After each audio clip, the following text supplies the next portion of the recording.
another tips and tricks video brought to you by AppsEvent and Acer.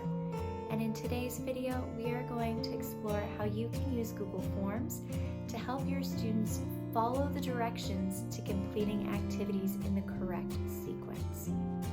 Now, I know one of the problems I have in my classroom is I assign independent work so students can work at their own pace, and there's a set of directions.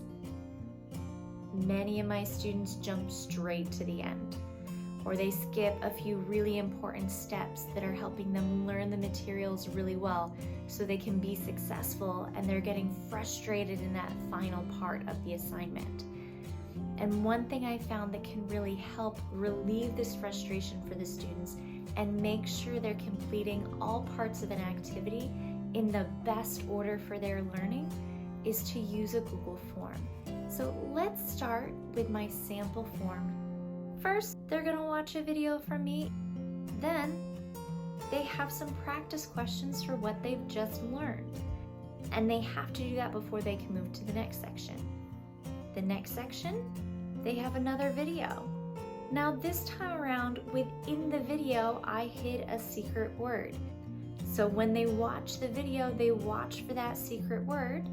And then I have a question down here that's asking, what is the secret word?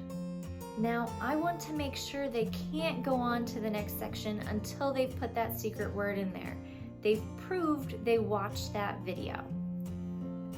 I can do that. Again, I come to my three dots and I click Response Validation. This gives me an extra dialog window in my question. There are lots of options for response validation on a short answer question, but if I want them to have a specific phrase, like my clue word from my video, I need to come down to regular expression. In my second drop-down menu, I need to choose matches. And then in pattern, I type the secret word.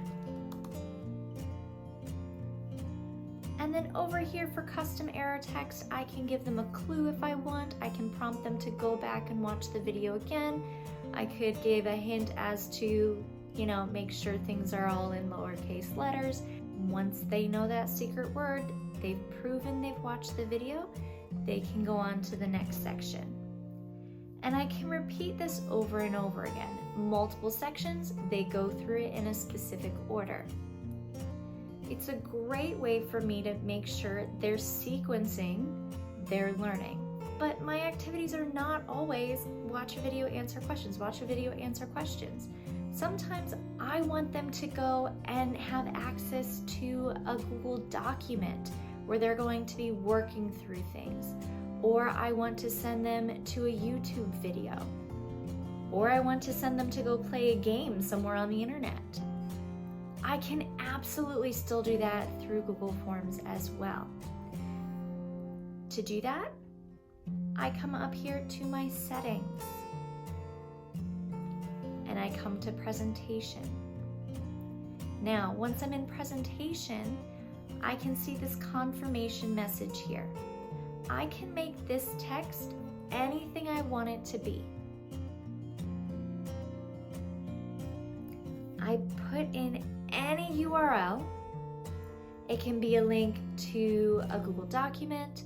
It can be a forced copy for a Google document. It can be to any website you want. Any link that I put in here, then I click Save. When the student goes in and is ready to click Submit, they click the button, and now they have this confirmation message that has a link to go somewhere else and do the next part of the activity. Whatever you want it to be, that link is in here, nice and easy for them to click, ready to continue their learning, and they haven't skipped any steps. So these are just two ways that you can use forms to help make sure you are sequencing your instruction for your students, that you're helping them to follow through step by step and not miss anything along the way. There are lots of other options with this as well. Explore it, see what you can come up with, but help your your students make sure that they are following their directions and getting the most out of their learning as they can. We'll see you back soon for more tips and tricks.